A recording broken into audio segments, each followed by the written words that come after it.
അനന്തകാരുണികനായ ദൈവത്തിന്റെ അത്ഭുത വഴികളെക്കുറിച്ച് നമുക്ക് പാടിപ്പുകഴ്ത്താം. ഇറ്റ്സ് ഗോഡിന്റെ പുതിയൊരു എപ്പിസോഡിലേക്ക് എല്ലാവർക്കും സ്വാഗതം.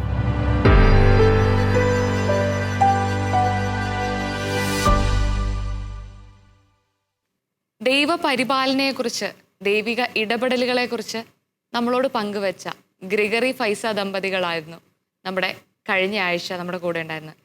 ഈ ആഴ്ചയും അവർ നമ്മളോടൊപ്പം വന്നു ചേർന്നിട്ടുണ്ട്.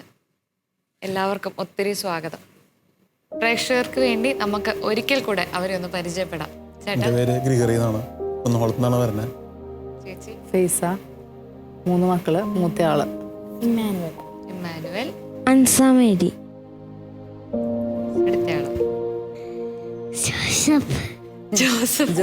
ജോസഫിന് ഒത്തിരി കാറ്റായിരുന്നല്ലോ. ജോസഫിന് എന്താ വീട്ടിൽ വിളിക്കുന്നേ? എന്താ വിളിക്കുന്നത്? ജോമോൻ. ചേച്ചി ജോക്കുട്ടാന്ന് വിളിക്കട്ടെ. ഓക്കെ. അപ്പം നിങ്ങളുടെ ഈ ഒരു അനുഭവങ്ങളിലൂടെയൊക്കെ നമ്മൾ കഴിഞ്ഞൊരു എപ്പിസോഡിൽ കടന്നു പോവായിരുന്നു. അതൊരു എനിക്കൊന്നൊരു റീക്യാപ്പ് പോലെ കൂടെ ചേട്ടൻ്റെ പപ്പയുടെ അനുഭവങ്ങളിലൂടെ നമുക്കൊന്ന് കടന്നു പോകാം. എൻ്റെ പേര് ഷെയറു എന്നാണ്. ഞങ്ങൾ ഷെയറിംഗ് കമ്പനി എന്ന് പറഞ്ഞ പീഡിയ നടത്തുന്നതാണ്. ഞാൻ പീഡിയയിലിരിക്കുമ്പോൾ എൻ്റെ ഫ്രണ്ട് തൃശ്ശൂരിൽ എൻ്റെ ഫ്രണ്ടിൻ്റെ മകൻ വിളിച്ചു, ഫോണിൽ വിളിച്ചിട്ട് പറഞ്ഞു, ഇങ്ങനെ അവിടെ സാബോധൻ്റെ ധ്യാനം നടക്കുന്നുണ്ട്, അവിടെ അത്ഭുതങ്ങൾ നടക്കുന്നുണ്ട്, അസുഖങ്ങളൊക്കെ മാറിയിട്ടുള്ള ആൾക്കാരെ കണ്ടു. അപ്പോൾ ഫൈസേനെ അവിടേക്ക് ഒന്ന് കൊണ്ടുപോയി കഴിഞ്ഞാൽ നമുക്ക് സൗഖ്യം ഉണ്ടാവും, ഒന്ന് കൊണ്ടുപോകാൻ പറ്റില്ല എന്ന് ചോദിച്ചു. ഞാൻ ആദ്യം ചെന്ന് പീഡിയയിൽ നിന്ന് വീട്ടിൽ വന്ന് കയറി ബാഗ് എടുത്ത് വെക്കുന്ന നേരത്താണ് എന്നോട് മരുമോള് ചോദിക്കണേ, ഇന്നൊന്ന് ധ്യാനത്തിന് കൊണ്ടുപോകുന്നു. അപ്പോഴേക്ക് തോന്നി, അവിടുന്ന് ഒരാളിനോട് പറയുകയും ചെയ്തു. പിന്നെ അമ്മൂനാണ് പോകണമെന്നുള്ള ആഗ്രഹമുള്ള കാരണം കൊണ്ട് ഞാൻ കൊണ്ടുപോകാം, ഞാനായിട്ട് മുടക്കണ്ടെന്ന് വിചാരിച്ചിട്ട് ഞാൻ കൊണ്ടുപോകാമെന്ന് പറഞ്ഞു. പിറ്റേ ദിവസം അവസാനത്തെ ദിവസമായിരുന്നു. ഞങ്ങൾ ധ്യാനത്തിന് 4 മണി, ഏതാണ്ട് 4 മണിക്ക് എത്തണ മാതിരി തൃശ്ശൂർക്ക് വീണ് പോയി. അവിടെ വന്നപ്പോൾ അതിന് മുമ്പിലത്തെ ധ്യാനം കഴിഞ്ഞിട്ട് ആളുകൾ പുറത്തേക്ക് കൂട്ടമായിട്ട് ഇറങ്ങി വരുന്ന നേരമായിരുന്നു. അവിടെ ഇറങ്ങി വരുമ്പോൾ ഞങ്ങൾക്ക് കിടക്കാൻ പറ്റാത്ത അത്രയും തിരക്കുണ്ടായിരുന്നു. അത് കഴിഞ്ഞ് ഞങ്ങൾ ചെന്നു. അവിടെ വന്നപ്പോൾ അവിടെ വീൽ ചെയറിലാണ് ഞങ്ങൾ അമ്മൂനാണ് കൊണ്ടുപോകണേ. കൊണ്ടുപോകുമ്പോൾ അവിടെയുള്ള കൂലിക്കാരും അതിലുള്ള ആൾക്കാരൊക്കെ സഹായിച്ചിട്ട് അവിടെ റോഡ് മാതിരി ഇല്ല, ഈ കല്ലും മുട്ടിമൊക്കെ അങ്ങനെ ഗ്രൗണ്ട് അത്ര റെഡി ആയിട്ടല്ല കിടക്കണേ. അപ്പോൾ വീൽ ചെയറിൽ വീല് ഉരുണ്ട് പോകണില്ല.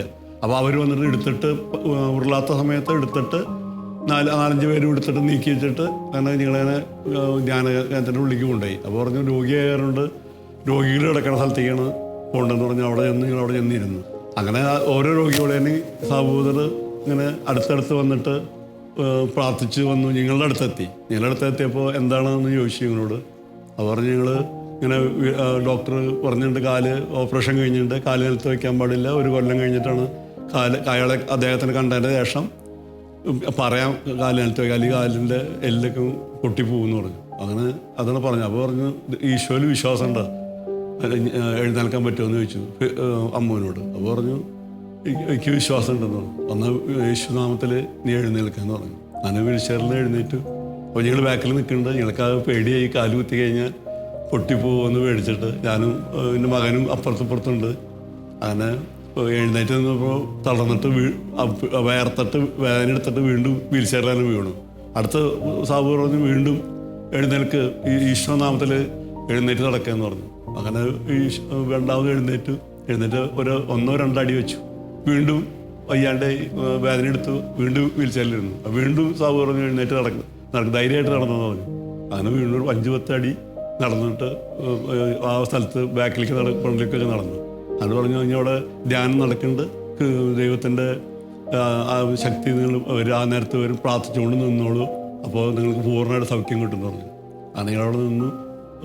ധ്യാനം എല്ലാം കഴിഞ്ഞു. നിങ്ങൾ ധ്യാനം കഴിഞ്ഞപ്പോൾ നിങ്ങൾ സ്റ്റേജിലേക്ക് സാബുറിനെ കാണാൻ വേണ്ടി നടന്ന് ആ സ്റ്റേജിലേക്ക് നിങ്ങൾ പോയി സാബുറിനെ കണ്ടു. നിങ്ങൾ ഇങ്ങോട്ട് തിരിച്ചു വരുമ്പോൾ വീൽ ചെയറും ബാക്കി ഇതൊക്കെ നിങ്ങൾ വേണ്ടാന്ന് വെച്ചിട്ട് നടന്നിട്ടാണ് നിങ്ങൾ കാറിൽ വന്ന് കയറി. എന്താ പറയാ, ഒരു വല്ലാത്ത ഒരു അനുഭവം. 1 വർഷത്തോളം കിടന്ന കിടപ്പ് കിടക്കണം എന്ന് നിർബന്ധമായിട്ടും ഡോക്ടർ പറഞ്ഞു. നമ്മുടെ അടുത്ത് പറഞ്ഞത് 6 മാസം എന്നാ. ഡാഡി അത് വേദനയും എല്ലാ കാര്യം കൂടെ ഒരുമിച്ച് വന്നപ്പോൾ 1 വർഷം എന്നായി പോയതാ. 6 മാസം കഴിഞ്ഞ് നമുക്ക് നോക്കാം എന്നാ പറഞ്ഞാൽ അത് അപ്പോഴത്തേക്കും ഏകദേശം ശരിയാകുമോന്ന് നോക്കാം, എന്നിട്ട് നമുക്ക് മറ്റേ സർജറി ചെയ്യാം സർജറിയിലേക്ക് പോകാം എന്നാണ് പറഞ്ഞത്. അപ്പൊ അങ്ങനെ അപ്പൊ അദ്ദേഹത്തിന് ഡോക്ടർക്ക് അത് ഉറപ്പില്ല, ചെയ്തതുകൊണ്ട് നമ്മൾ എഴുന്നേറ്റ് നടക്കുമെന്നുള്ളത് ഉറപ്പില്ല, വേദനയായിരിക്കും. പിന്നെ അപ്പൊ അവരും അപ്പോഴേ ഞങ്ങളുടെ അടുത്ത് ചോദിച്ചത് 2 സർജറി ചെയ്യണം, ഒരെണ്ണം മതിയോ, ആദ്യം ഇതങ്ങ് ചെയ്താൽ പിന്നെ 15 കൊല്ലം നോക്കണ്ട. അപ്പം ഞാനാണ് അന്ന് അങ്ങനെ ഒന്ന് ചെയ്താൽ നടക്കാൻ പറ്റുമോ എന്ന് ചോദിച്ചത്. അപ്പോൾ പലയിടത്തുനിന്നും കേട്ടപ്പോൾ അങ്ങനെ നടക്കുമ്പോൾ ഒരു ബുദ്ധിമുട്ടായിരിക്കും, ഏറ്റക്കുറച്ചിൽ വരും എന്നൊക്കെ പലരും പറഞ്ഞ് കേട്ടപ്പോൾ നമ്മുടെ ഒരു കസിൻ്റെ അറിവിലുള്ള ഒരാൾ അങ്ങനെ ഉണ്ടെന്ന് പറഞ്ഞു. അത് കേട്ടപ്പോൾ എനിക്കൊരു പേടിയായി, അങ്ങനെ ആയിപ്പോവോ, അങ്ങനെയൊക്കെ നടക്കാൻ ഭയങ്കര ബുദ്ധിമുട്ടാണ് നമുക്ക്. നമ്മൾ സാധാരണ നടന്നിട്ടുള്ള വ്യക്തികൾ പെട്ടെന്ന് അങ്ങനെ ആവുക എന്ന് പറയുമ്പോൾ മാനസികമായും എല്ലാം കൊണ്ടും നമുക്ക് പ്രയാസമാണത്. അപ്പോൾ നമ്മളായാലും എല്ലാവരും ചിന്തിക്കുമല്ലോ, അല്ലാതെ ഒന്ന് ചെറിയൊരു രീതിയിൽ ചെയ്താൽ രക്ഷപ്പെടുവോ എന്നൊരു ആഗ്രഹം. പക്ഷെ ഡോക്ടർ അപ്പോഴും പറഞ്ഞു എനിക്ക് ഉറപ്പില്ല, പിന്നെ നിങ്ങളുടെ ഇതിന് വേണമെങ്കിൽ നമുക്ക് ചെയ്യാം തൽക്കാലത്തേക്ക്, നിങ്ങളുടെ തന്നെ. അത് പ്രത്യേകം പിന്നെയും ഡോക്ടർ പറഞ്ഞൊരു കാര്യമാണ്, ട്രീറ്റ്മെൻറ്റ് ഇതല്ല ചെയ്യേണ്ടത്. പിന്നെ അപ്പം ഞാൻ പറഞ്ഞില്ല.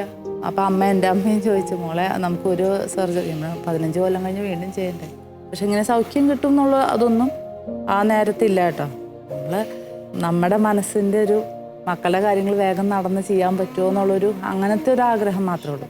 അല്ലാതെ കർത്താവ് സുഖപ്പെടുത്തും എന്നുള്ള ധാരണയൊന്നും ആ സമയത്തില്ല. പക്ഷെ വയ്യാതെ കിടന്ന് 1 മാസത്തോളം അത് കിടപ്പാ, ഒന്നും ചെയ്യാൻ പറ്റില്ല, കഴിക്കാൻ ഒന്നിനും പറ്റില്ല. അപ്പോൾ അങ്ങനെ കിടക്കുമ്പോൾ ഇങ്ങനെ ഓരോ മാസികകളൊക്കെ വായിക്കും, ബൈബിൾ കൂടുതൽ വായിക്കും, ബൈബിളാണ് കൂടുതൽ വായിച്ചത്. അപ്പോൾ നമുക്ക് നിരാശയൊന്നും തോന്നിയില്ല, നിരാശ എനിക്ക് ഒട്ടും തോന്നിയില്ല. എനിക്കെന്തോ നടക്കും, ശരിയാകും എന്നൊരു പ്രത്യാശ ഉണ്ടായിരുന്നു. അത് എപ്പോൾ ഞാൻ നടക്കും അതെനിക്കറിയില്ല, പക്ഷെ നടക്കും. ശരിക്കും ഒരു അമ്മ എന്നുള്ള രീതിയിൽ എനിക്ക് മനസ്സിലാകും അത്. കാര്യം മക്കൾക്ക് വേണ്ടി നമുക്കൊന്നും ചെയ്യാൻ പറ്റാതെ നിൽക്കുക എന്ന് പറയുന്നത്. അവരാണ് എനിക്ക്, ഇവന് മോളൊക്കെയാണ് വീൽ ചെയറിൽ ഉരുത്തി കൊണ്ടുപോയിട്ട് പ്ലേറ്റ് അവരെ എനിക്ക് എടുത്തു തരണം, ഞാൻ അവർക്ക് എടുത്തു കൊടുക്കുകയല്ല, അവരെ എനിക്ക് പ്ലേറ്റ് എടുത്തു തരണം, ഡ്രസ്സ് ഇവൻ കൊണ്ടുപോയി ബാത്റൂമിൽ ഇട്ട് തരണം. അതാണ് അവസ്ഥ. ഒരു വിഷമം തന്നെയാണ്, ശരിക്കും ഭയങ്കര ഒരു വിഷമം തന്നെയാണ്. പക്ഷെ ഈ ഒരു സമയത്ത് നിങ്ങൾ ഒത്തിരി പേര് നിങ്ങളുടെ അടുത്ത് പറഞ്ഞു ധ്യാനത്തിന് പോയി, ധ്യാനത്തിന് അവിടെ ചെന്ന് കഴിഞ്ഞപ്പോഴത്തേക്കും ബ്രദർ വന്ന് പറയുന്നു എഴുന്നേറ്റ് നിൽക്കാൻ പറയുന്നു. എനിക്ക് ചേച്ചിനേക്കാളും ചേട്ടൻ്റെ ഒക്കെ ഒരു മാനസികാവസ്ഥ എന്തായിരുന്നു. കാര്യം വെറുതെ വന്ന് എഴുന്നേറ്റ് നിൽക്കാൻ പറഞ്ഞാൽ ഒരു എന്താ പറയുക, ഒരു നമ്മുടെ കോമൺ സെൻസോടെയൊക്കെ ചിന്തിച്ചാൽ എങ്ങനെയാ അത് കുത്തരുതെന്ന് പറഞ്ഞതാ, കാലിൻ്റെ എല്ല് പൊടിഞ്ഞു പോകും എന്ന് വാൺ ചെയ്തിട്ടുണ്ട് നിങ്ങളെ. എന്നിട്ട് എഴുന്നേറ്റ് നിൽക്കാൻ പറഞ്ഞപ്പം എന്തായിരുന്നു ചേട്ടന് തോന്നിയത്? എനിക്ക് കാലുകുത്തുമ്പോൾ ഉള്ളിലുണ്ടായിരുന്ന വെച്ച് കഴിഞ്ഞാല് ഇത് ചെയ്ത സ്ഥലം പൊട്ടിപ്പോവോ എന്നുള്ളതായിരുന്നു. ഞാൻ ഓരോ തവണയും താഴെ വീഴുമ്പോൾ എനിക്കൊന്ന് ടെൻഷൻ കൂടുമായിരുന്നു തോന്നുന്നല്ലേ. അപ്പോൾ ബ്രദർ പറഞ്ഞു എനിക്ക് യേശുവിൽ വിശ്വാസം ഉണ്ടാവും. അവള് പറഞ്ഞു യേശുവിന് വിശ്വസിക്കുന്നുണ്ട്, എന്നാ വീൽ ചേർന്ന് എനിക്ക് കിടക്കാന്ന് പറഞ്ഞു. അപ്പോൾ പിന്നെ നമ്മുടെ മനസ്സിലും എന്താണ്ടാവണം ഉണ്ടാവട്ടെ. പിന്നെ ഇയാളുടെ വിശ്വാസമാണല്ലോ മെയിനായിട്ട് വരണേല്. എൻ്റെ റോളായില്ല, ഏറ്റവും കൂടുതൽ വിശ്വാസം മുമ്പരാര് വിശ്വസിച്ച് നടന്നു, സൗഖ്യം കിട്ടി. വിശ്വാസത്തിന്റെ അല്ല, ദൈവം നമുക്ക് കരുണ ചെയ്യണതാ. ഇപ്പം ഇവിടെ വരണം എന്ന് പറഞ്ഞപ്പോൾ എനിക്കിങ്ങനെ ഇങ്ങനെ പറയാനൊക്കെ ഭയങ്കര ഒരു പേടിയോ ടെൻഷനൊക്കെ ഉള്ളൊരു കൂട്ടാണ്. നേരിട്ട് പറയാൻ അത് ഞാൻ പറയും, പക്ഷെ എനിക്ക് ക്യാമറയൊക്കെ വന്നു കഴിഞ്ഞാൽ ഇപ്പോൾ ഒരു കല്യാണത്തിന്, ഞങ്ങളുടെ കല്യാണം വന്ന ഒരു ഫോട്ടോ എടുക്കാൻ പറഞ്ഞാൽ ബലം പിടുത്താണ്, എനിക്ക് പറയാനോ ചിരിക്കാനോ ഒന്നും വരില്ല. അപ്പോൾ അങ്ങനെയുള്ള ബേബിച്ചൻ ബ്രദർ വിളിച്ചപ്പോൾ ഞാൻ വേണ്ട പോണ്ട എന്നൊക്കെ എനിക്ക് തോന്നി. പക്ഷെ കിടക്കുമ്പോൾ മനസ്സിൽ തന്നൊരു അനുഗ്രഹം, ഞാൻ കർത്താവിനെ ഏറ്റു പറഞ്ഞ് എനിക്ക് തന്ന അനുഗ്രഹം പറയാൻ മടിച്ച അത് നന്ദിയില്ലാത്ത ഒരു പ്രവൃത്തിയാണ് കർത്താവിനോട്. ശരിക്കും ഇത് ദൈവകരുണ തന്നെയാണ്. അതിലൊരു ഒന്നും പറയാനില്ല, ദൈവകരുണ തന്നെയാണെന്ന് തന്നെ നമുക്കത് ഉറപ്പിച്ച് പറയാം. ഈ ഒരു സമയത്ത് നമുക്ക് ആ ദിവസം സാബു ബ്രദറിന്റെ അടുത്ത് പോയ ആ ഒരു ദിവസത്തെ അതിൻ്റെ ഒരു ക്ലിപ്പിംഗ് നമുക്ക് കയ്യിലുണ്ട്. നമുക്കതൊന്ന് കാണാം, ആ ഒരു നിമിഷത്തെ ചേച്ചിയുടെ അനുഭവങ്ങൾ.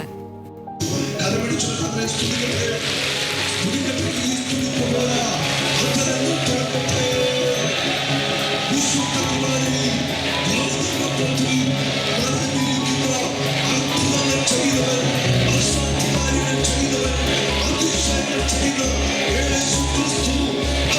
ഈ സമയത്ത് മക്കളോട് പറഞ്ഞിട്ട് പറഞ്ഞു, മക്കളെ അന്ന് നടന്നു വരുമെന്ന് പറഞ്ഞു.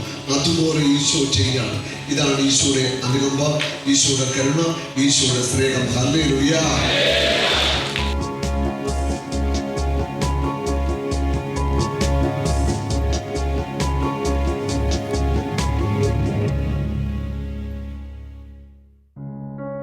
അസാധ്യ കാര്യങ്ങളെ സാധ്യമാക്കുന്ന തമ്പുരാൻ, അതിൻ്റെ ഒരു ഉത്തമ ഉദാഹരണം തന്നെയാണെന്ന് ഉറപ്പിച്ച് തന്നെ പറയണം. കാര്യം ഒരു പ്രശ്നവും ഇല്ലാതെ ചേച്ചി നടന്നു. ഇവർ രണ്ടുപേരെ ആ ഒരു സമയത്ത് ഉണ്ടായിരുന്നുള്ളൂ അല്ലേ? മൂന്നാമതൊരു കുഞ്ഞ്. ഈ പ്രഗ്നൻസി ടൈം, വെയിറ്റ് കൂടുന്നു, കാലിൻ്റെ ബുദ്ധിമുട്ടുകൾ, ശരിക്കും എന്തോരം ടെൻഷൻസ്. മറ്റാർക്കെങ്കിലും അങ്ങനെ ഒരു മൂന്നാമത്തെ കുഞ്ഞൊക്കെ ആയപ്പോഴത്തേക്കും പേടിയുണ്ട്. അമ്മയ്ക്ക്, എൻ്റെ അമ്മയ്ക്ക് പേടിയുണ്ട്. നല്ല പേടിയായിരുന്നു. വെയിറ്റ് കൂടുമ്പോൾ എങ്ങനെയായിരിക്കും, അങ്ങനത്തെ ഒരുപാട് ടെൻഷൻ അമ്മയ്ക്കായിരുന്നു കൂടുതൽ. ആ ഒരു സമയത്താണെന്ന് എനിക്കൊന്ന് ഭയങ്കരമായിട്ട് നമ്മൾ പേടിക്കും അല്ലേ? ശരിക്കും ഇങ്ങനെ ഒരു സിറ്റുവേഷൻ, പ്രഗ്നൻസി ഒക്കെ ആയി കഴിയുമ്പോഴത്തേക്കും എന്തൊക്കെ കോംപ്ലിക്കേഷൻസ് വരാം. വെയിറ്റ് കൂടുമ്പോൾ നമുക്ക് വെരിക്കോസ് അടക്കമുള്ള ഒത്തിരി പ്രശ്നങ്ങളും ചിലപ്പോൾ വന്നെന്ന് വരാം. പ്രത്യേകിച്ച് എല്ലിനൊക്കെ ഒരു ബുദ്ധിമുട്ടും ഇല്ലായിരുന്നു കേട്ടോ, ഒരു ബുദ്ധിമുട്ടും ഇല്ലായിരുന്നു. 9 മാസം വരെയും എനിക്ക് വെയിറ്റ് കൂടിയതുകൊണ്ട് കാലിനുള്ള പ്രയാസം ഒന്നും വന്നിട്ടില്ല. അത് ഇതുവരെ ഇല്ല. ഞാൻ സ്റ്റെപ്പൊക്കെ കയറും, എല്ലാ പണിയും ചെയ്യും, വീട്ടിലെ സകല പണികളും ചെയ്യും. കമ്പനി പോയി കഴിഞ്ഞാൽ കമ്പനിയിലെ എന്തെല്ലാം ചെയ്യണോ അതെല്ലാം ചെയ്യും. സാധനങ്ങൾ എടുക്കണോ വെക്കണോ സാധനങ്ങൾ എടുത്തെങ്കിലും അതാണ് അതില് കുമ്പിട്ടിട്ട് ഇതെടുത്തിട്ട് എല്ലാം ചെയ്യും. അവർക്ക് ചെയ്ത് തീർന്നില്ല എന്ന് തോന്നിയാൽ അവരുടെ കൂട്ടത്തിൽ കൂടി അത് ചെയ്താലും എനിക്ക് ബുദ്ധിമുട്ടില്ല, എനിക്ക് വേദന ഒന്നുമില്ല. 7 കൊല്ലമായി. കർത്താവ് പിന്നെ അങ്ങോട്ട് ഒരു ഭയങ്കര അനുഭവമാണ് തന്നത് അല്ലേ? അത് വിശുദ്ധ കുർബാന നടക്കുമ്പോഴാണ് അത് എടുത്തു പറയേണ്ട ഒരു കാര്യം. സാബ്രദറിൻ്റെ അടുത്ത് ഇപ്പോൾ എഴുന്നേറ്റ് നടന്നു എന്ന് പറയുമ്പോൾ എന്നെ അപ്പു പിടിച്ചിട്ടാണ് ഞാൻ നടന്നത്. പക്ഷെ അത് എന്നിട്ട് അവിടെ കുർബാന നടക്കുമ്പോൾ കാസിം ബിലാസി ഉയർത്തുന്ന സമയത്ത് ഞാൻ തന്നെ ആരും പിടിക്കാതെ തന്നെ എഴുന്നേറ്റ് തന്നെ 2 അടി വെച്ചത് ആ സമയത്താണ്. അത് എടുത്തു പറയേണ്ട ഒരു കാര്യമാണ്. അപ്പോൾ എനിക്ക് വിശുദ്ധ കുർബാനയ്ക്ക് ഇത്രയും ശക്തി ഉണ്ടെന്ന് എൻ്റെ മനസ്സിലേക്ക് ആഴമായിട്ട് പതിഞ്ഞത് അത്രയും 29 കൊല്ലം എടുത്തിട്ടാണ്. എൻ്റെ ജീവിതത്തിൽ ഒത്തിരി അനുഭവങ്ങൾ ഉണ്ടായിട്ടുണ്ട്. അതിവിടെ കല്യാണം കഴിഞ്ഞ് വന്ന് ഓരോരോ അസുഖങ്ങൾ വരും. ഓപ്പറേഷൻ വരെ പറയും. ഓപ്പറേഷൻ ഫിക്സ് ചെയ്യാൻ ഡേറ്റ് ഫിക്സ് ചെയ്യാനായിട്ട് ചെല്ലും. പിന്നെ സ്കാൻ ചെയ്ത് നോക്കിയാൽ അത് കാണില്ല. ഗോൾ ബ്ലാഡറിൽ സ്റ്റോൺ പറഞ്ഞ് ഞങ്ങൾക്ക് ഓപ്പറേഷൻ ഫിക്സ് ചെയ്യാൻ വേണ്ടി ഇവന് 2 മാസമുള്ളപ്പോൾ പ്രഗ്നൻസി ടൈമിൽ ഡെലിവറിക്ക് 1 ആഴ്ച മുന്നെയാണ് വേദന കൊണ്ട് പോയത്. അപ്പോൾ അവിടെ നോക്കിയപ്പോൾ ഗോൾ ബ്ലാഡറിൽ സ്റ്റോണാന്ന് പറഞ്ഞു. അപ്പോൾ പറഞ്ഞു ഡെലിവറി കഴിഞ്ഞ് 2 മാസം കഴിഞ്ഞ് നമുക്ക് ഓപ്പറേഷൻ ചെയ്യാമെന്നും പറഞ്ഞ് വെച്ചതാണ്. അവിടെ 2 മാസം കഴിഞ്ഞ് ഞങ്ങളവിടെ ചെന്നപ്പം കല്ലില്ല. ഇത് വേറെ ആരോട് ഞങ്ങൾക്കൊക്കെ വ്യക്തമായിട്ട് സിസ്റ്ററുണ്ട്, റോസ്ലിൻ സിസ്റ്റർ, ആ സിസ്റ്റർക്ക് എപ്പോഴും ഓർമ്മയുണ്ടാവും അതൊക്കെ. മകളുടെ മാമോദിസ ഫിക്സ് ചെയ്തിട്ടുള്ള മോളുടെ മാമോദിസ ഫിക്സ് ചെയ്തിട്ട് 2 മാസം കുഞ്ഞിന് നമുക്കൊരു ഫിക്സ് പോലെ വന്നു. ഫിക്സ് പോലെ നമുക്ക് കാണുമ്പം. അപ്പം ഞങ്ങളുടെ തൊട്ടടുത്ത് ബെനി ഡോക്ടറുണ്ട്. ഡോക്ടറെ അടുത്ത് പോയപ്പോൾ ഡോക്ടർ പറഞ്ഞു വേഗം റോയലിൽ കൊണ്ടുപോക്കണം, അവിടെയുള്ള ഹോസ്പിറ്റലാണ്. അവിടെ ചെന്ന് അവർ നോക്കിയിട്ട് പറഞ്ഞു വേഗം ജൂബിലി മിഷനിൽ കൊണ്ടുപോകാം, തൃശ്ശൂർ ഹോസ്പിറ്റൽ. അവിടെ കൊണ്ടുപോയി. അവിടെ വെച്ച് നോക്കിയപ്പം ഒരു ഡോക്ടർ, ലേഡി ഡോക്ടർ എൻ്റെ ICUലാണ്. അപ്പം നമുക്ക് ഫ്ലൂയിഡ് എടുക്കണം, നട്ടലിൽ കുത്തിയിട്ട് ഫ്ലൂയിഡ് എടുക്കുക. അപ്പോൾ കുഞ്ഞ് 2 മാസം കഷ്ടിയായിട്ടേ ഉള്ളൂ. അപ്പോൾ അവൾക്ക് വേദന കൊണ്ട് മോഷനൊക്കെ പോയി. അപ്പോൾ മോഷൻ പോയി ആ ഹോൾ, അപ്പോൾ ഹോളിലോട്ട് മോഷൻ പോയി കഴിഞ്ഞ് ഇൻഫെക്ഷൻ ആവുമെന്ന് പറഞ്ഞാൽ അവർ ഫ്ലൂയിഡ് എടുത്തില്ല. പിന്നെ ബുധനാഴ്ച എടുക്കാമെന്ന് പറഞ്ഞിട്ട് ICUലോട്ട് ഷിഫ്റ്റ് ചെയ്തു. അപ്പം ഡോക്ടർ വന്നപ്പോൾ ഞാൻ ആ ഡോക്ടറോട് ചോദിക്കുക, ലേഡി ഡോക്ടറാണ് വന്നത്, ആ ഡോക്ടറല്ല നോക്കുന്നത്, പക്ഷേ അവർ റൗണ്ട്സിന് മെയിൻ ഡോക്ടറുടെ കൂടെ ഉള്ള ആളാണ്. ചോദിച്ചപ്പം ആ ഡോക്ടറിൻ്റെ അടുത്ത് പറഞ്ഞു 50% ബ്രെയിനിനെ എഫക്റ്റ് ചെയ്ത് കഴിഞ്ഞു, ബാക്കി എത്ര എന്നറിയാനാണ് ആ ഫ്ലൂയിഡ് എടുത്ത് നോക്കുന്നത്. അപ്പോൾ ആ ഇരുന്ന സമയത്ത് ഞാൻ ചിന്തിച്ചൊരു കാര്യം, 50% എഫക്റ്റ് ചെയ്ത ആ കുഞ്ഞിൻ്റെ ലെവൽ എന്തായിരിക്കും, ബാക്കി എത്ര ഉണ്ടെന്ന് അറിയാനാണ് ആ ഫ്ലൂയിഡ് എടുത്ത് നോക്കുന്നതെന്നാണ് അവർ പറഞ്ഞത്. അന്ന് നോക്കിയ ഡോക്ടറുടെ പേര് ജോണി വിൻസെൻ്റ്. ജൂബിലി മിഷനിലെ ഡോക്ടറാണ് അവളെ നോക്കിയതെന്ന്. അപ്പോൾ നമ്മളിങ്ങനെ കിടത്തിയിട്ട് നോക്കാം, കുഞ്ഞിൻ്റെ അനക്കമല്ല നമ്മൾ പറഞ്ഞു, കുഞ്ഞുങ്ങൾക്ക് പറയാൻ അറിയത്തില്ലല്ലോ, കുഞ്ഞു മക്കളല്ലേ. അപ്പോൾ ഇവർ കാണിക്കുമ്പോൾ നമ്മളിവരെ ഇങ്ങനെ നോക്കിയിരുന്നിട്ട് എന്താണ് അവർ ചെയ്യുന്നതെന്ന് പറയണം. 9 മക്കളാ ഹോസ്പിറ്റലിൽ അന്ന് കിടക്കുന്നുണ്ട്, 9 പേര് കിടപ്പുണ്ട്, ഇവളെ അടക്കം. അടുത്ത് കിടക്കുന്ന കൊച്ചിൻ്റെ ബ്രെയിനിൽ പഴുപ്പാന്നാ പറഞ്ഞത്. ആ കുഞ്ഞിൻ്റെ അമ്മ ഇരുന്ന് കരഞ്ഞുകൊണ്ടേ ഇരിക്കുക. അപ്പോൾ ഡോക്ടർ പറഞ്ഞു നിങ്ങൾ നോക്കണം കുഞ്ഞിന് എന്താ ചെയ്യുന്നത്, അതനുസരിച്ചാണ് ഞങ്ങൾ ടെസ്റ്റുകൾ തീരുമാനിക്കുക. അപ്പം നമുക്ക് ഓരോ ദിവസവും ബുധനാഴ്ച ആവാൻ പോകാം, 2 ദിവസം കൂടെ ഉള്ളൂ. അപ്പോൾ ബുധനാഴ്ച ആവുന്നു, എന്താ പറയുക എന്നുള്ളൊരു ടെൻഷൻ മനസ്സിൽ ഭയങ്കരമായിട്ടുണ്ട്. അന്നൊന്നും കരഞ്ഞില്ല കേട്ടോ, അന്നൊക്കെ ഒരു മരവിച്ച അവസ്ഥയാണ്. മക്കൾക്ക് വന്നു കഴിയുമ്പോൾ അപ്പൻ്റെ അമ്മയുടെ ഒരു അവസ്ഥ എന്ന് പറയുന്നത് കരഞ്ഞില്ല, കരച്ചിലൊന്നും അന്ന് വന്നില്ല സത്യത്തിൽ. ഇപ്പം പറയുമ്പോൾ നമുക്കൊരു വിഷമം വരുന്നു, പക്ഷെ അന്നൊന്നും കരയാനോന്നോ എന്താണെന്നൊന്നും അറിയത്തില്ല, അങ്ങനെ ഒരു അവസ്ഥയായിരുന്നു. അപ്പം സിസ്റ്റർ അന്ന് ഹോസ്പിറ്റലിൽ വന്നിട്ട് എൻ്റെ അടുത്ത് പറഞ്ഞു, അൽഫോൻസമ്മയുടെ നൊവേന തന്നിട്ട് പറഞ്ഞു ഇത് നീ ചൊല്ലിക്കോളാൻ പറഞ്ഞു. ഞാൻ പറഞ്ഞു സിസ്റ്റർ എനിക്ക് പ്രാർത്ഥിക്കാനൊന്നും വയ്യ, പ്രാർത്ഥിക്കുന്നില്ല സത്യം പറഞ്ഞാൽ. അപ്പോൾ പറഞ്ഞു യേശുവേ യേശുവേ എന്ന് വിളിച്ചാൽ മതി, അതൊരു പ്രാർത്ഥനയാണ്. അപ്പോഴും പ്രാർത്ഥിച്ചില്ല. കുറച്ച് നേരം കഴിഞ്ഞപ്പം യേശുവേ യേശുവേ എന്ന് മാത്രം വിളിക്കും. ഈ കുഞ്ഞുങ്ങൾ കിടക്കുന്നതിന് ഫുൾ വയറായിരിക്കും, വയറിൻ്റെ ഉള്ളിലാണ് ഈ കുഞ്ഞ് കിടക്കുന്നത്. ആകെ അവർ എല്ലാം കാലയിലും നെഞ്ചത്തും എല്ലാം ഇങ്ങനെ വയറ് ഇട്ടേക്കുക. അതിൻ്റെ ഇടയ്ക്ക് കൊണ്ടുപോയി ഓരോ ബ്ലഡ് എടുക്കുന്നു, എല്ലാം ആകെ കുത്തലും കരച്ചിലും ആകെ ബഹളമാണ്. അപ്പോൾ യേശുവേ യേശുവേ എന്ന് മാത്രം വിളിക്കാൻ പറഞ്ഞു. കുറച്ച് നേരം വിളിച്ച് കുറച്ച് നേരം കഴിഞ്ഞപ്പോൾ എനിക്ക് മനസ്സിനൊരു ചെറിയൊരു സമാധാനം. അപ്പോൾ അൽഫോൻസമ്മയുടെ നൊവേന ഞാൻ സിസ്റ്റർ പറഞ്ഞാണ് 9 പ്രാവശ്യമെങ്കിലും നീ ചൊല്ലി. 9 പ്രാവശ്യം ചൊല്ലി. അന്ന് രാത്രി മോള് വല്ലാതെ കാണിക്കുന്നത് എങ്ങനെയാണെന്ന് വെച്ചാൽ സൈക്കിൾ ചവിട്ടുന്ന പോലെയാണ് കുഞ്ഞ് കാലെടുത്തിട്ട് കാണിക്കുന്നത്. കൈയൊക്കെ അപ്പോൾ പിടിച്ചിരുന്നത് ഇങ്ങനെയാണ് കുഞ്ഞ് കൈ പിടിക്കുന്നത്. അപ്പോൾ ഡോക്ടറെ വിളിച്ചു, രാത്രിയാണ്. ഡോക്ടർ ഓടി വന്നു നോക്കിയിട്ട് ചോദിച്ചു എന്തൊക്കെ കുഞ്ഞ് കാണിച്ചു നമ്മൾ പറയണം. അപ്പോൾ നമ്മളെല്ലാം ഇങ്ങനെ പറഞ്ഞപ്പോൾ ഡോക്ടർ ചോദിച്ചു കൈ എങ്ങനെ പിടിച്ചു, കൈ ഇങ്ങനെ പിടിച്ചു. അപ്പം കൈ ഇങ്ങനെയല്ലേ പിടിച്ചിരുന്നത് എന്ന് ചോദിച്ചു. അതുവരെയും കൊച്ചിങ്ങനെയാണ് കൈ പിടിക്കുന്നത്. പിന്നെ കൈ അങ്ങനെയല്ല, ഈ ലെവൽക്കാണ് കുഞ്ഞ് പിടിച്ചത്. വീണ്ടും അപ്പം ഞാൻ ചോദിച്ചു എന്താ ഈ കൈ പിടിക്കുന്ന ഡോക്ടർ പ്രത്യേകം ചോദിക്കുന്നുണ്ട്. അപ്പം നിങ്ങൾക്ക് തെറ്റിയിട്ടില്ലല്ലോ? ഇല്ല ഇങ്ങനെ. അപ്പോൾ അവർ വേറെ എന്തോ ഒരു ടെസ്റ്റ് എഴുതാൻ പറഞ്ഞു. അതുവരെയും ബ്രെയിനിനെ എഫക്റ്റ് ചെയ്തു, 50% ബ്രെയിനിനെ എഫക്റ്റ് ചെയ്തു എന്ന് പറഞ്ഞിട്ട് നിൽക്കുകയാണ് കേട്ടോ. പക്ഷേ ആ ഒരു കൈ അങ്ങനെയാണ് പിടിച്ചതെന്ന് പറഞ്ഞപ്പം അവർ വേറെന്തോ ടെസ്റ്റ് എഴുതിയിട്ട് പറഞ്ഞു കാൽസ്യത്തിൻ്റെ കുറവ് മാത്രമേ ഉള്ളൂ, വേറെ പ്രശ്നമൊന്നുമില്ല. അത് അത് മാത്രമല്ല അന്ന് ആ ഹോസ്പിറ്റലിൽ ആ ICUയിൽ കിടന്ന മക്കളെല്ലാവരും റൂമിലേക്ക് ഷിഫ്റ്റായി എന്നുള്ളതാണ്. അതെനിക്ക് വലിയൊരു അത്ഭുതമാണ്. 9 പിള്ളേർ. അപ്പോൾ 9 പിള്ളേർ ഷിഫ്റ്റായി, ഡിസ്ചാർജ് ആയി പോയിട്ടില്ല, അവർ റൂമിലേക്ക് ഷിഫ്റ്റായി. അവരൊരു കുഞ്ഞിനെ മരിക്കാറായി എന്ന് പറഞ്ഞ് കിടക്കുന്ന ഒരു കുട്ടീണ്ടായിരുന്നു, അവളാണ് അവസാനം അവിടെ കിടക്കണേ. അപ്പം ഞാൻ എന്തായി ആ കുഞ്ഞിൻ്റെ കാര്യം എന്ന് അന്വേഷിച്ചപ്പം ഞാൻ എൻ്റെ നേരെ കണ്ട കാര്യം ഓറഞ്ചിൻ്റെ അല്ലി ആ കൊച്ച് കഴിച്ചു, മരിക്കാൻ കിടക്കുക. ഫ്ലൂയിഡാണ് അതിന് ഭക്ഷണം കൊടുത്തിരുന്നത്. അതിൻ്റെ ഉപ്പയൊക്കെ മുസ്ലിം കുട്ടിയാണ്, അതിൻ്റെ ഉപ്പ ഗൾഫിൽ നിന്ന് വന്നിട്ടുണ്ട്, വിഷമവും സങ്കടമൊക്കെ ആയിട്ട്.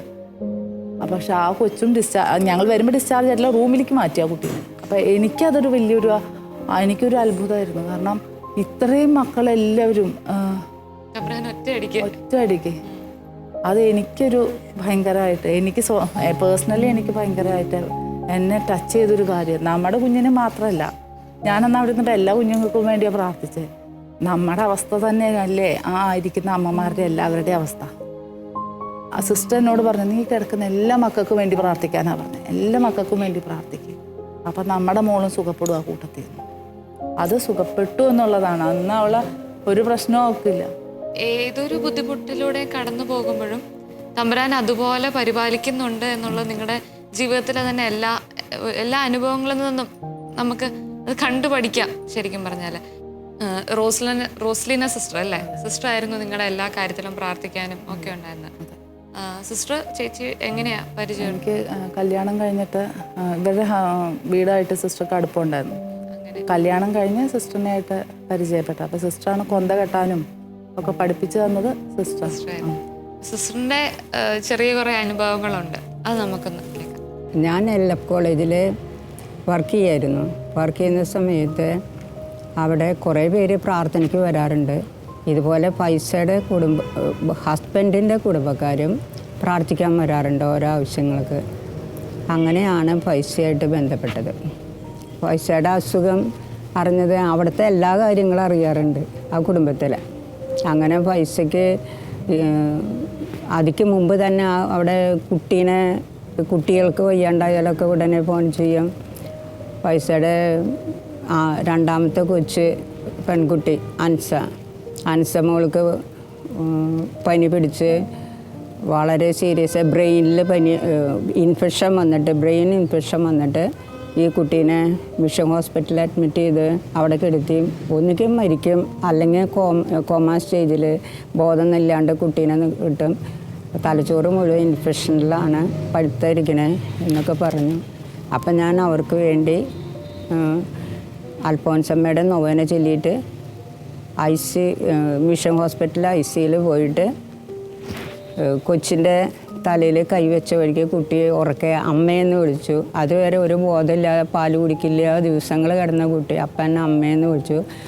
ആ കുട്ടി മാത്രമല്ല ആ ICUയിൽ കിടന്ന എല്ലാ കുട്ടികളും രക്ഷപ്പെട്ടു പോയി. അങ്ങനെ പണ്ടേ അവർക്ക് അസുഖം വരുമ്പോൾ പോയി പ്രാർത്ഥിക്കാറുണ്ട്.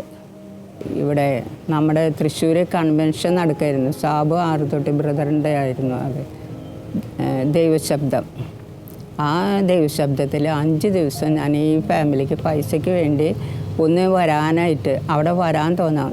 5 ദിവസം കൺവെൻഷൻ കൂടി പ്രാർത്ഥിച്ചു, പരിഹാരം ചെയ്തും പ്രാർത്ഥിച്ചു. അങ്ങനെ ഈ കൺവെൻഷൻ്റെ ലാസ്റ്റ് ഡേറ്റിൽ മണി 5:30 ആ സമയത്താണ് ഇവരുടെ വണ്ടി വന്ന് നിന്ന് പൈസേനെ പിടിച്ച് അപ്പും ചേറും കൂടി ഇറക്കി കൊണ്ടുവരേണ്ടത് കണ്ടു.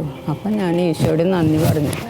പക്ഷേ അന്നത്തെ ദിവസം അവിടെ രോഗസൗഖ്യം കൊടുക്കുന്ന ഭാഗത്ത് അവിടെ ഇരുത്തി. അന്ന് സാബു ബ്രദർ കൈവയ്പ്പ് ശുശ്രൂഷയ്ക്ക് വന്നിട്ടുണ്ടായില്ല. അപ്പോൾ വരുമോയെന്ന് സംശയിച്ച് ഞാൻ വിഷമിച്ച് ഇങ്ങനെ പ്രാർത്ഥിക്കായിരുന്നു. 5 ദിവസം കൺവെൻഷൻ കൂടിയത് ഈ ഒരു കാര്യത്തിനാണല്ലോ, ഇത് നടക്കില്ല ഈശോ എന്ന് ചോദിച്ചിട്ട് ഞാൻ പ്രാർത്ഥിച്ച് ഉള്ളൊരുക്കി പ്രാർത്ഥിക്കുന്നു. ആ സമയത്തുണ്ട് പെട്ടെന്ന് ബ്രദർ രോഗികളെ കിടക്കുന്നിടത്തേക്ക് ഓടി വന്ന് ഒരു 5:45 കഴിഞ്ഞു. ആ നേരത്തെ കൈവയ്പ്പ് ശുശ്രൂഷ നടത്തി. അതിൽ പൈസയുടെ ശിരസിലും കൈവച്ച് പ്രാർത്ഥിച്ചിട്ട് പറഞ്ഞു എണീറ്റ് നടക്കാൻ.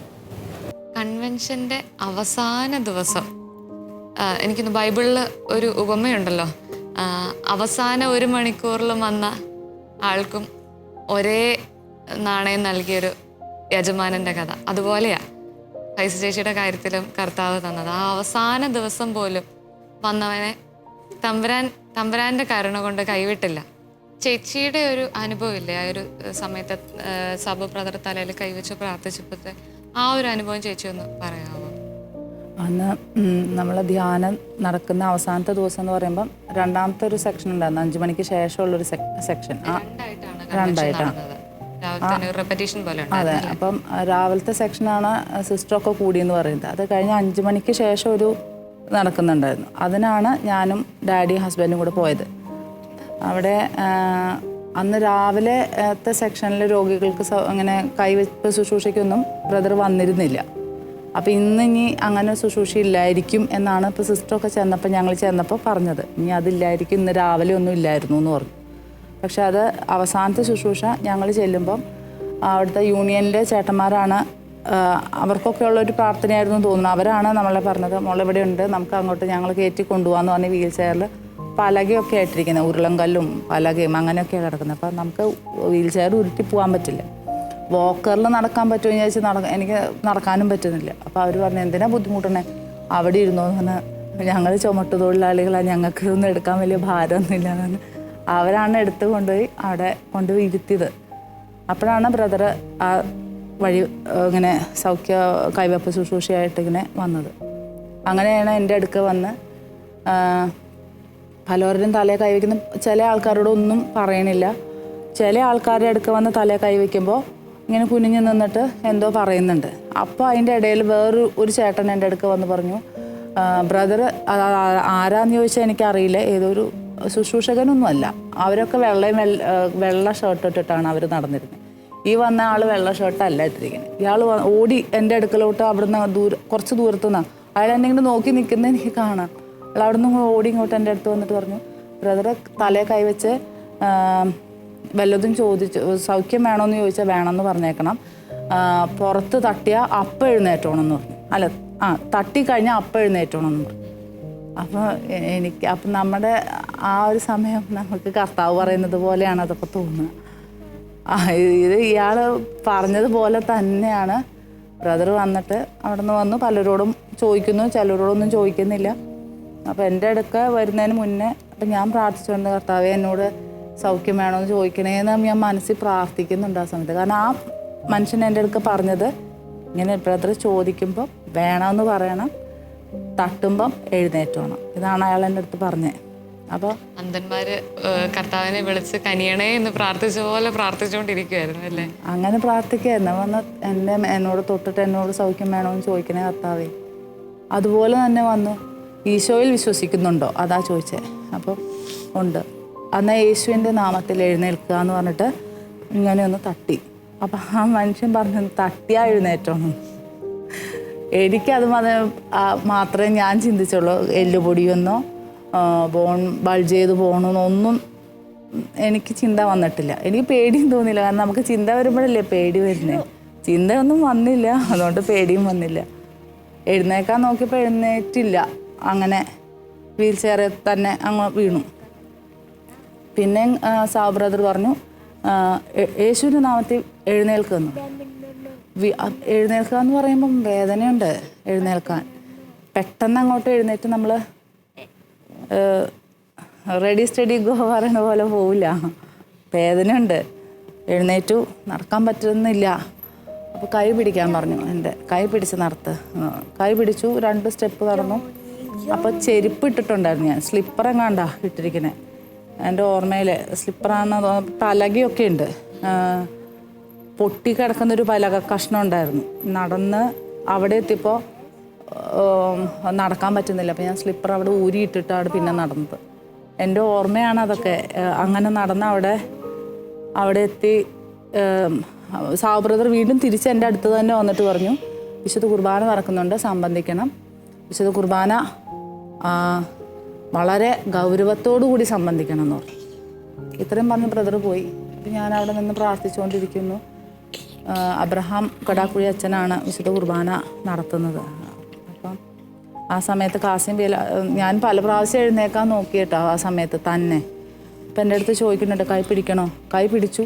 കൈ പിടിച്ച് നടക്കും, പക്ഷേ കൈ പിടിക്കാതെ എനിക്ക് എണീക്കാൻ പറ്റണില്ല. വോക്കർ ഉള്ളതുപോലെയാണ് പുള്ളി കൈ പിടിക്കുമ്പോൾ എണീക്കാം, അല്ലാതെ എണീക്കാൻ പറ്റുന്നില്ല. 2 സെക്കൻഡ് കഴിഞ്ഞില്ല. അപ്പോഴത്തേക്കും അവിടെ കാസിം ബിലാസി ഉയർത്തുന്ന സമയം വന്നു. ആ കാസിം ബിലാസി ഉയർത്തിയ സമയത്ത് ഞാനും തന്നെ എഴുന്നേറ്റതാണ്. പിന്നെ തന്നെ 2 അടി 4 അടി വെച്ചു, 10 അടി വെച്ചു. പിന്നെ അങ്ങോട്ടും ഇങ്ങോട്ടും നടന്നു. പിന്നെ കുർബാന കഴിഞ്ഞ് ഞങ്ങൾ കുറച്ച് ദൂരമുണ്ട്. ഞങ്ങളിരിക്കുന്ന സ്ഥലത്ത് നിന്ന് സ്റ്റേജ് വരെ എന്ന് പറഞ്ഞാൽ കുറച്ച് ദൂരമുണ്ട്. ആ ദൂരം മുഴുവൻ ഞങ്ങൾ നടന്നു. പക്ഷേ ആ നടക്കുന്ന സമയം മുഴുവൻ ഇങ്ങനെ ദേഹം ഇങ്ങനെ വിറയൽ ഷിവറിങ് പോലെ ഭയങ്കരമായിട്ട് എനിക്ക് ഷിവർ ചെയ്യുന്നുണ്ട്. അപ്പോൾ എൻ്റെ ഒരു അവസ്ഥ ഇപ്പോൾ ഒരു കുഞ്ഞൊരു കൊച്ചെന്നെ ഒന്ന് തൊട്ടാൽ ഞാൻ താഴെ പോവും എന്നുള്ളൊരു ലെവലാണ്. അവിടെ ബ്രദറിൻ്റെ അടുക്ക പക്ഷെ ഞങ്ങൾ നടന്നു എത്തി കഴിഞ്ഞിട്ട് അവിടെ ബ്രദർ വന്ന് പറഞ്ഞു നിങ്ങൾ ധ്യാനം കൂടാൻ വരണം അവിടെ എന്ന് പറഞ്ഞു. കോട്ടയത്ത് ധ്യാനമുണ്ട്, അവിടെ ഒരാഴ്ച ധ്യാനം കൂടണമെന്ന്.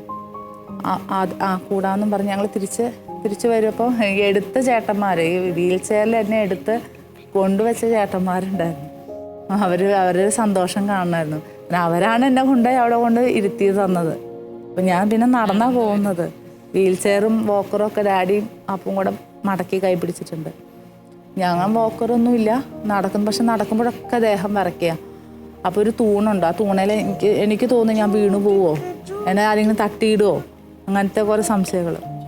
അപ്പോൾ ആ തൂണ ഇങ്ങനെ മുറുക്കെ പിടിച്ചിട്ടുണ്ട്. അപ്പം വണ്ടി എടുത്ത് തന്നെ കൊണ്ട് കയറ്റി പോന്നു വീട്ടിലെത്തിയിട്ടും അപ്പോഴൊക്കെ മനസ്സിൽ നമുക്ക് ആ സമയത്തൊക്കെ എത്ര ദൈവത്തിന് നന്ദി പറഞ്ഞാലും പോരാ. അത്ര നമുക്ക് മനസ്സിന് ഭയങ്കര അത് പ്രത്യേക ഒരു ഫീലിംഗ് അല്ലേ? സന്തോഷം എന്ന് പറയരുത്, ആനന്ദം എന്ന് തന്നെ പറയാൻ പറ്റില്ല. അവിടെ വീട്ടിലെത്തി എത്തിയിട്ടും ഈ വിറയൽ മാറുന്നില്ല. പിറ്റേ ദിവസം ഞാനൊരു പ്രയറിന് പോവായിരുന്നു അവിടെ ചൊവ്വാഴ്ച ദിവസങ്ങളിൽ. രഞ്ജിത്ത് അച്ഛൻ ഇവരുടെ പഠിക്കുന്ന സ്കൂളിൽ ധ്യാന കേന്ദ്രത്തിൽ നടത്തുന്ന ഡെലിവറൻസ് പ്രയർ നടത്തുന്ന അച്ഛനാണ് ഫാദർ രഞ്ജിത്ത് CMI. അപ്പോൾ അച്ഛൻ വന്ന് പ്രാർത്ഥിച്ചിട്ട് പറഞ്ഞു ഒന്നുമില്ല, അത് അഭിഷേകമാണ്, കർത്താവ് സൗഖ്യം തന്നതിൻ്റെ അഭിഷേകം കൊണ്ടാണ്. അത് കൺട്രോൾ ചെയ്ത് നിർത്താത്രേ. എനിക്ക് അങ്ങനെ അറിയില്ല. അങ്ങനെ ചെയ്യാം, നിർത്താം, നിനക്കത് അറിയാത്തത് കൊണ്ടാണ്. അപ്പം നീ മനസ്സിൽ സ്തുതിച്ചുകൊണ്ടാണ് ഇരിക്കുന്നതെന്ന് ചോദിച്ചു. അപ്പം ഞാൻ ആ സ്തുതിച്ചുകൊണ്ടാണ് ഇരിക്കുന്നത്. അത് നമുക്ക് അപ്പോൾ സ്തുതിപ്പ് വരും.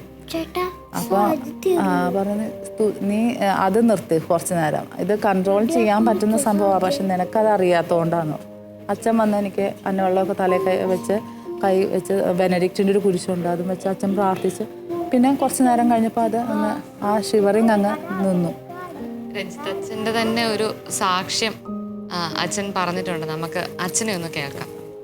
സൗഖ്യത്തിന് ശേഷം അമ്മുവിൻ്റെ കൈയും കാലും ഒക്കെ ഈ മുഖമൊക്കെ കോടി ഭയങ്കരമായിട്ട് ശക്തമായിട്ടുള്ള ഒരു ഷിവറിങ് ആയിട്ട് ഒരു ചൊവ്വാഴ്ച അമ്മനെ പ്രാർത്ഥിക്കാനായിട്ട് ഇവിടെ കൊണ്ടുവന്നിട്ടുണ്ട്. ആ സമയത്ത് എന്തെങ്കിലും പൈശാചിക പേടിയാണെന്ന് തെറ്റിദ്ധരിച്ചാണ് അവരുടെ പ്രാർത്ഥിക്കാനായിട്ട് കൊണ്ടുവന്നത്. ആ സമയം ഞാൻ അമ്മുവിന് വേണ്ടിയിട്ട് സെറസിൽ കൈവച്ച് പ്രാർത്ഥിച്ചു. അവരോട് പറഞ്ഞു, ഇത് പൈശാചിക പേടൊന്നുമല്ല, ഇത് രോഗസൗഖ്യത്തിൻ്റെ അഭിഷേകം, പരിശുദ്ധാത്മാവിൻ്റെ അഭിഷേകം ജ്വലിച്ചപ്പോൾ നിങ്ങളുടെ ശരീരത്തിലുണ്ടാകുന്ന ഒരു ലക്ഷണമാണ്. അപ്പോൾ 2 ദിവസം കഴിയുമ്പോൾ ഇത് താനെ പോയിക്കോളും എന്ന് പറഞ്ഞ് പ്രാർത്ഥിച്ച് അവർ പറഞ്ഞയച്ചു. അതിനുശേഷം 2 ദിവസം കഴിഞ്ഞപ്പോൾ ആ ഷിവറിങ് നിൽക്കുകയും അമ്മു എഴുന്നേറ്റ് നടക്കുകയും പൂർണ്ണ സൗഖ്യം പ്രാപിക്കുകയും ചെയ്തു. ശരിക്കും ഒരു വ്യക്തിയിലൂടെ അനേകം ആത്മാക്കൾക്ക് സാക്ഷ്യമായി മാറാൻ ചേച്ചിക്ക് സാധിച്ചു. അത് ദൈവിക കരുണ തന്നെയാണ്. നിങ്ങളുടെ ജീവിതത്തിലുടനീളം ദൈവാനുഭവങ്ങൾ മാത്രം തന്നുകൊണ്ട് തമ്പുരാൻ ഓരോ നിമിഷവും നിങ്ങളെ ഈശോയിലേക്ക് തന്നെ അടുപ്പിക്കുകയായിരുന്നു ഒത്തിരി എന്ന് എനിക്ക് തോന്നുന്നത്. ഇപ്പം മുമ്പ് നമ്മൾ പറഞ്ഞിട്ടുണ്ടായിരുന്നു, ദൈവത്തിൻ്റെ പരിപാലനയുടെ ആ ഒരു വഴികൾ നമുക്കൊരിക്കലും ഇങ്ങനെ ആയിരിക്കാം എന്ന് പറയാൻ പറ്റില്ല. അത് അത്ഭുതങ്ങളാണ് എപ്പോഴും. ദൈവിക അനുഭവങ്ങളെയും ഇടപെടലുകളെയും ദൈവ കരുണയായിട്ട് കാണാൻ സാധിക്കുക എന്നത് വലിയൊരു കാര്യമാണ്. അതുപോലെ തന്നെ ചുറ്റും പ്രാർത്ഥിക്കുന്നവരുടെ ഒരു സമൂഹം ഉണ്ടാവുക, പ്രത്യേകിച്ച് അഭിഷിക്തരുടെയും സന്യസ്തരുടെയും ഒക്കെ ഒരു വലിയ ഗണം ഉണ്ടാവുക എന്നത് പറയുന്നത് വലിയൊരു അനുഗ്രഹം കൂടെയാണ്. ഇവരുടെ ജീവിതത്തിൽ പ്രത്യേകമായിട്ട് നമുക്കത് കാണാൻ പറ്റും. നമ്മുടെയൊക്കെ ജീവിതത്തിലും ഇതുപോലെ മധ്യസ്ഥം വഹിച്ച് പ്രാർത്ഥിക്കാൻ നമുക്കൊത്തിരി പേരുണ്ടാവട്ടെ. ഇവിടെ വന്ന് ഈ ഒരു അനുഭവം നമ്മളോട് പങ്കുവെച്ച ഗ്രിഗറി ചേട്ടനെയും ഫയസ് ചേച്ചിയും കുടുംബത്തെയും ഒത്തിരി സ്നേഹത്തോടെ ഞങ്ങൾ ഓർക്കുന്നു. ഒത്തിരി നന്ദി. വൈദ്യശാസ്ത്രത്തെ അതിലംഘിക്കുന്ന ദൈവിക ഇടപെടലുകൾ, സാക്ഷ്യങ്ങളായി മാറുന്ന ദൈവിക അനുഭവങ്ങൾ, അത് വീണ്ടും തെളിയിക്കപ്പെടുന്നു ജീവിക്കുന്ന ഒരു ദൈവത്തിന്റെ സാന്നിധ്യത്തെ. Yes, it's God. പുതിയ അനുഭവങ്ങളും പുതിയ വ്യക്തികളുമായി അടുത്ത എപ്പിസോഡിൽ നമുക്ക് വീണ്ടും കാണാം. നന്ദി.